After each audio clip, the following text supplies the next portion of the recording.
Bakının Suraxanı rayonunda 2001-ci il təvəllüdlü Nicat şəxsi münasibətlər zəminində yaranan mübahisə zamanı tanışı Kənanı bıçaqlayıb.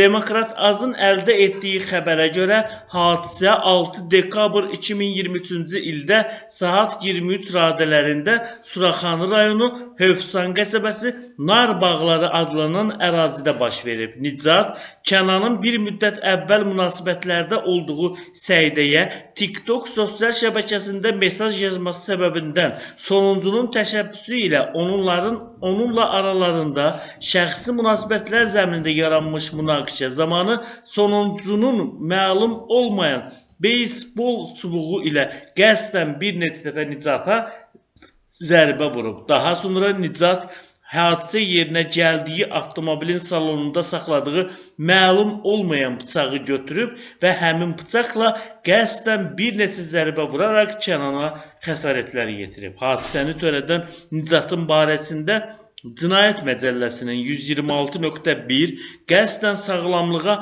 ağır zərər vurma maddəsi ilə ittiham elan edilib. Cinayət işi üzrə təqsirləndirilən şəxs qismində ifadə verən Nicat ona elan olunmuş ittiham üzrə özünü qismən təqsirli bilib. O ifadəsində göstərib ki, Kamalla əvvəllər dost olublar. Sonradan qıza görə aramızda narazılıq yarandı. Hadisə baş verən gün Kamal zəng edərək görüşmək istədiyini bildirdi. Görüşün səbəbini soruşduqda Kamal görüşəndə söyləyəcəyini bildirdi. Kamal WhatsApp vasitəsilə olduğu məkanı göndərdi, həmin yerə gəlməyimi dedi. Kamalın göndərdiyi məkana, yəni Hövsan qəsəbəsində Nar Bağları deyilən yerə getdim.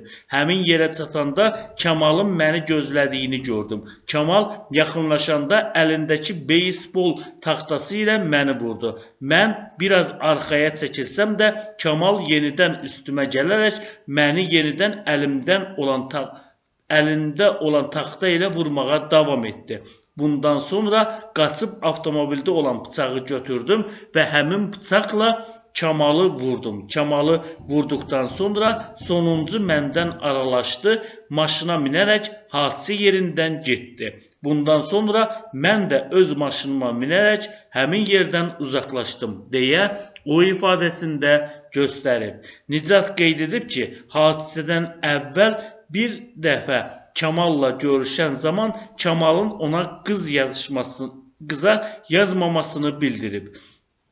Mən də bundan sonra həmin qızla bir daha yazışmadım.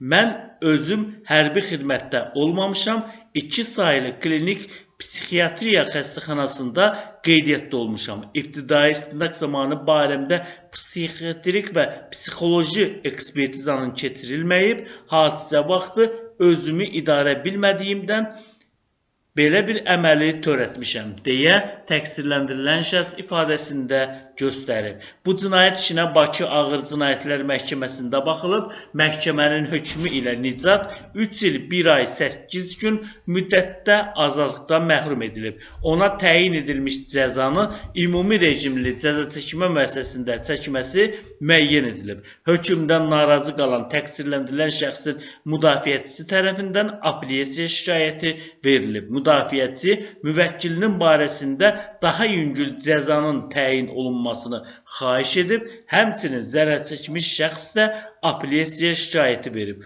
O bildirib ki, 1-ci instansiya məhkəməsi tərəfindən təqsirləndirilən şəxsə ağır cəza verilib. O, təqsirləndirilən şəxsin cəzasının yüngülləşdirilməsini, həbsdən azad olunmasını istəyib. Zərər çəkmiş şəxs şikayətini onunla əsaslandırıb ki, təqsirləndirilən şəxslə barışıb, ondan şikayətçi deyil. Hər iki şikayətə Bakı Apellyasiya Məhkəməsində baxılıb, apellyasiya şikayətlərinin dəlillərini araşdıran hakimlər heyəti sonda qərar elan edib. Qərara görə zərər çəkmiş şəxsin şikayəti qismən, təqsirləndirilən şəxsin müdafiəçisinin şikayəti isə tam təmin edilib. Bakı Ağır Cinayətlər Məhkəməsinin hökmü dəyişdirilib, Nicatın barəsində olan cəzadan 1 il çıxılıb, ona qəti olaraq 2 il 1 ay 8 gün müddətinə cəza təyin edilib.